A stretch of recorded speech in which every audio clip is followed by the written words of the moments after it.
শুরুতেই জানিয়ে দিব আজকের গুরুত্বপূর্ণ সংবাদ বাংলা সংবাদ। তোফাজ্জল হত্যা, ঢাবির 6 শিক্ষার্থী দায় স্বীকার করেছেন। জানাবো বাইতুল মোকাররমের সংঘর্ষ, যা বললেন 2 খতিব।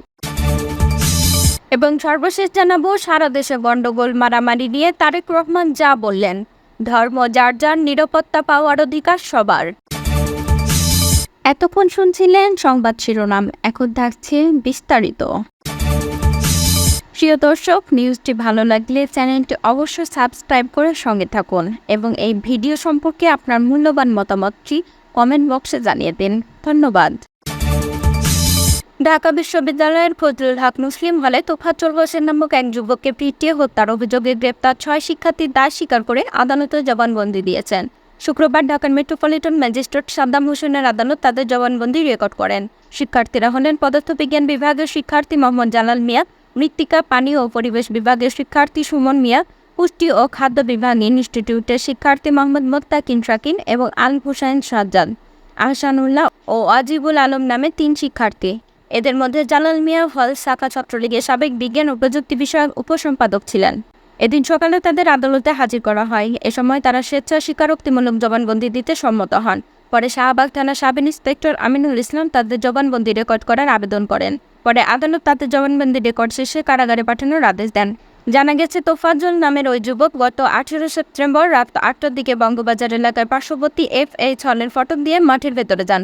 তখন কয়েকজন শিক্ষার্থী চোর সন্দেহে তাকে আটক করে হলের অতিথি কক্ষে নিয়ে যান। সেখানে জিজ্ঞাসাবাদের এক পর্যায়ে তাকে মারধর করা হয়। পরে তাকে হলের ক্যান্টিনে নিয়ে রাতে খাবার খাওয়ানো হয়।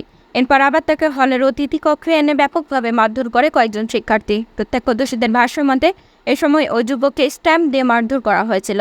তারা জানান, গতকাল দুপুরে হল থেকে কয়েকজন ছাত্রের মোবাইল ও মানিব্যাগ চুরি হয়ে গেছিল। সেই ঘটনায় তোফাজ্জলকে সন্দেহ করে এভাবে মারধর করা হয়।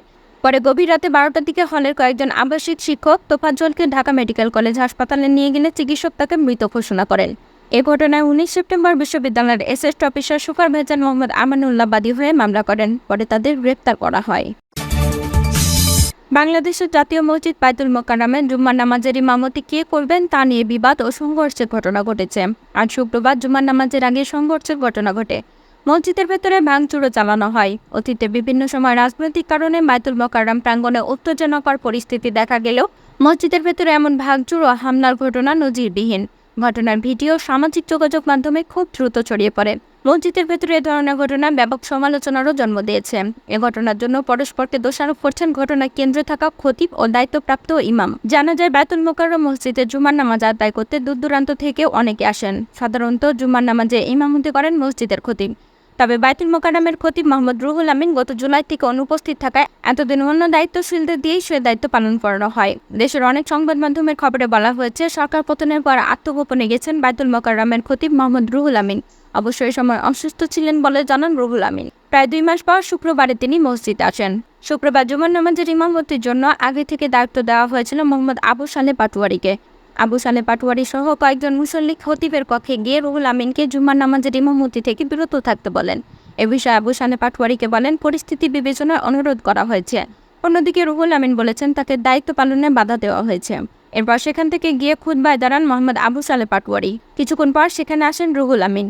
মিম্বারে অবস্থান নেওয়াকে কেন্দ্র করে বাকবিতণ্ডা দেখা যায় তাদের সঙ্গে থাকা মুসল্লিদের মধ্যে। পরস্পরের অভিযোগ থেকে জানা যায়, দুজনের সঙ্গে বেশ কিছু অনুসারী ছিলেন। উপস্থিত মুসল্লিরাও 2 ভাগে বিভক্ত হয়ে পড়েন। আবু সালেহ পাটোয়ারি বলেন, আমি খুতবা শুরু করছিলাম। উনি দলবল নিয়ে এসে জোর করে মিম্বারে দাঁড়ান। আমাকে একজন সরে যেতে বলেন, আমি সরে দাঁড়াই। অন্যদিকে রুহুল আমিন বলেন, ওনার সঙ্গে লোকেরা হট্টগোল করছিল। মুসল্লিরা আমাকে প্রোটেকশন দিয়ে রাখেন। আমি বয়ান শুরু করি। এর মধ্যেই উনি আমাকে বলেন, আপনি নামেন। যদি আবু সালেহ পাটোয়ারি বলেছেন, খতিবের নিরাপত্তা এবং উদ্ধৃত পরিস্থিতির কথা বিবেচনায় তাকে চলে যাওয়ার কথা বলেছেন তিনি। এক পর্যায়ে পরিস্থিতি আর নিরাপদ মনে না হওয়ায় স্থান ত্যাগ করেন মোহাম্মদ রুহুল আমিন। খতিব রুহুল আমিন ঘটনাস্থল ত্যাগ করলেও ততক্ষণে সংঘাত ছড়িয়ে পড়ে 2 পক্ষে। আবু সালেহ পাটোয়ারি বলেন, মসজিদের প্রবেশদ্বারগুলোতে তার লোক দাঁড়িয়েছিল। তারা সাধারণ মুসল্লিদের মারধর করেছে। তবে রুহুল আমিনের পাল্টা অভিযোগ, হট্টগোল করেছে পাটোয়ারির সঙ্গে থাকা লোকেরা। সংঘর্ষে কিছু ভিডিও ছড়িয়ে পড়ে সামাজিক যোগাযোগ মাধ্যমে। ওইসব ভিডিওতে দেখা যায় জুতা রাখার বাক্স থেকে জুতা ছুটে মারেন মুসল্লিরা। মসজিদের জানালা দরজা ভাঙচুর করা হয়। ভিডিওতে মুসল্লিদের একাংশ আওয়ামী লীগ বিরোধী স্লোগান দিতে দেখা যায়। মাইকে মসজিদের পবিত্রতা রক্ষার আহ্বান জানানো হচ্ছিল। পরে আইনশৃঙ্খলা বাহিনী অবস্থান নিলে পরিস্থিতি শান্ত হয়। এ ঘটনায় বেশ কয়েকজন আহত হয়েছেন বলেও জানা গেছে। দুই খতিবি এই ঘটনা কর্তৃপক্ষকে অবহিত করে সুষ্ঠু সমাধান চাইবেন বলে জানিয়েছেন। ধর্ম যার যার নিরাপত্তা পাওয়ার অধিকার সবার উল্লেখ করে হিন্দু সম্প্রদায়কে নির্ভয়ে দুর্গাপূজার উৎসব পালনের আহ্বান জানিয়েছেন বিএনপির ভারপ্রাপ্ত চেয়ারম্যান তারেক রহমান। তিনি বলেন, আমি বিশ্বাস করি, আমাদের দল বিএনপি বিশ্বাস করে, দল মত নির্বিশেষে ধর্ম যার যার, রাষ্ট্র সবার। ধর্ম যার যার, নিরাপত্তা পাওয়ার অধিকার সবার। শুক্রবার বিকেলে হিন্দু সম্প্রদায়ের সঙ্গে শুভেচ্ছা বিনিময় অনুষ্ঠানে লন্ডন থেকে ভার্চুয়ালি যুক্ত হয় বিএনপি ভারপ্রাপ্ত চেয়ারম্যান দুর্গাপূজার অগ্রিম শুভেচ্ছা জানান। গুলশানে বিএনপির চেয়ারপারসনের রাজনৈতিক কার্যালয়ে হিন্দু সম্প্রদায়ের সঙ্গে এই শুভেচ্ছা বিনিময় অনুষ্ঠানের আয়োজন করেন বিএনপি। এতে সারা দেশ থেকে হিন্দু সম্প্রদায়ের সদস্যরা অংশ নেন।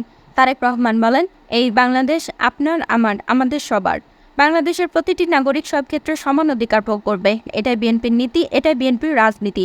তিনি বলেন, আগামী মাসে আপনাদের সবচেয়ে বড় ধর্মীয় উৎসব দুর্গাপূজা। এই উৎসব উপলক্ষে আমি আপনাদের আগাম শুভেচ্ছা জানাই। আপনারা নির্ভয়ে নিশ্চিন্তে নিরাপদে পূজা উদযাপন করুন। তারেক রহমান বলেন, আমাদের মুক্তিযুদ্ধের মূল মন্ত্র ছিল সাম্য, মানবিক মর্যাদা, সামাজিক সুবিচার। ধর্ম বর্ণ নির্বিশেষে বিশ্বাসী বলুন আর অবিশ্বাসী বলুন কিংবা সংস্কারবাদী প্রত্যেকটি নাগরিক রাষ্ট্র বা সমাজের যার যার ধর্মীয়, রাজনৈতিক, সাংস্কৃতিক, সামাজিক অধিকারগুলো স্বাচ্ছন্দ্যে বিনা বাধায় উপভোগ করবে। এমন একটি স্বাধীন রাষ্ট্র ও সমাজ নির্মাণের জন্য মুক্তিযোদ্ধারা লাখো প্রাণের বিনিময়ে বাংলাদেশের স্বাধীনতা অর্জন করেছিল। বিএনপির ভারপ্রাপ্ত চেয়ারম্যান বলেন, কে মুসলমান, কে হিন্দু, কে বৌদ্ধ, কে খ্রিস্টান। মুক্তিযুদ্ধের সময় আমাদের এমন কোনো জিজ্ঞাসা ছিল না। আমাদের স্বাধীন বাংলাদেশের সংখ্যালঘু কিংবা সংখ্যাগুরু এসব নিয়ে কোনো চিন্তার কারণ ছিল না। ধর্মবর্ণ নির্বিশেষে বাঙালি, অবাঙালি, বিশ্বাসী, অবিশ্বাসী কিংবা সংস্কারবাদী প্রতিটি নাগরিকের একমাত্র পরিচয় আমরা বাংলাদেশী। তারেক রহমান বলেন, গত 15 বছরে ফ্যাসিবাদী শাসনে যা হয়েছে আপনারা তা দেখেছেন। সারা দেশে আইনের শাসক ছিল না বলে প্রধান বিচারপতি হয়েও এস.কে. সিনহাকে অবিচারের শিকার হতে হয়েছিল। পলাতক স্বৈরাচারের আমলে আদালত আর আইনাঘর একাকার হয়ে গিয়েছিল। সুতরাং সংখ্যালঘু কিংবা সংখ্যাগুরু, দল মত বর্ণ ধর্ম নির্বিশেষে প্রত্যেক নাগরিকের অধিকার এবং নিরাপত্তা নিশ্চিত করতে হলে রাষ্ট্র ও সমাজে আইনের শাসন প্রতিষ্ঠার কোনো বিকল্প নেই। তিনি বলেন, আমি মনে করি নিজ নিজ অধিকার রক্ষায় প্রত্যেকটি নাগরিকের ভোটের অধিকার একটি কার্যকরী শক্তিশালী অস্ত্র। যতদিন পর্যন্ত মুসলমান, হিন্দু, বৌদ্ধ, খ্রিস্টান অর্থাৎ দল মত বর্ণ ধর্ম নির্বিশেষে দেশের প্রত্যেকটি নাগরিক নির্ভয়ে নিশ্চিন্তে নিজের ভোট দিয়ে নিজের পছন্দের প্রার্থীকে জনপ্রতিনিধি নির্বাচিত করে জনগণের কাছে জবাবদিহিমূলক একটি সরকার প্রতিষ্ঠা করতে না পারবে, ততদিন পর্যন্ত কোনো নাগরিকের নিরাপত্তা অধিকার সুরক্ষিত নয়। বিএনপির ভারপ্রাপ্ত চেয়ারম্যান বলেন, হিন্দু, মুসলমান, বৌদ্ধ, খ্রিস্টান একসঙ্গে দাঁড়িয়ে আমরা বাংলাদেশের মানুষ যুদ্ধ করে স্বাধীন হয়েছি। এখন আমরা দ্বিতীয় স্বাধীনতার কথা বলছি, সেটাকে আমাদেরই রক্ষা করতে হবে। এখানে যারা চক্রান্ত করছে আবারও সবাই ঐক্যবদ্ধভাবে এদের পরাজিত করতে হবে। সভাপতির বক্তব্যে বিএনপি মহাসচিব মির্জা ফখরুল ইসলাম আলমগীর বলেন, বিএনপির রাজনীতি হচ্ছে সবাইকে নিয়ে রাজনীতি। একটা অবিশ্বাস্য বিপ্লব ও ছাত্র জনতার আন্দোলনের মধ্য দিয়ে দীর্ঘ 15 বছর লড়াই করে একটি ভয়াবহ দানবকে হটাতে হয়েছে এবং আমাদের বিজয় অর্জন করেছি। এই বিপ্লবকে নস্যাৎ করার জন্য পরিকল্পিতভাবে ষড়যন্ত্র হয়েছে, চক্রান্ত হয়েছে, এটা অস্বীকার করার কোনো উপায় নেই। দুঃখজনকভাবে আমাদেরকে এর ভেতরে ফেলে দেওয়ার চেষ্টা করা হয়েছে। তিনি বলেন, আমরা সবসময় সব ষড়যন্ত্রের বিষয়ে আপত্তি জানিয়েছি। ইন্ডিয়ান জার্নালিস্ট এসেছিল দলে দলে, সবাইকে একটা কথা বলেছি যে এটা পরিবর্তনের ফলে যেটুকু ঘটেছে সেটা সম্পূর্ণভাবে রাজনৈতিক, সেটা কোনো সাম্প্রদায়িক নয়। আজকে আবার একই চক্রান্ত শুরু করেছে পার্বত্য চট্টগ্রামে। দেখুন, এগুলোকে বিচ্ছিন্ন করে দেখবেন না। আজকে সেখানে একইভাবে ষড়যন্ত্র শুরু হয়েছে। আমাদের অবশ্যই রুখে দাঁড়াতে হবে। আমরা ভবিষ্যতে যেন একটি রেইনবো নেশন বাংলাদেশে প্রতিষ্ঠা করতে পারি, তারেক রহমানের নেতৃত্বে সেই পথে আমরা এগিয়ে যাব।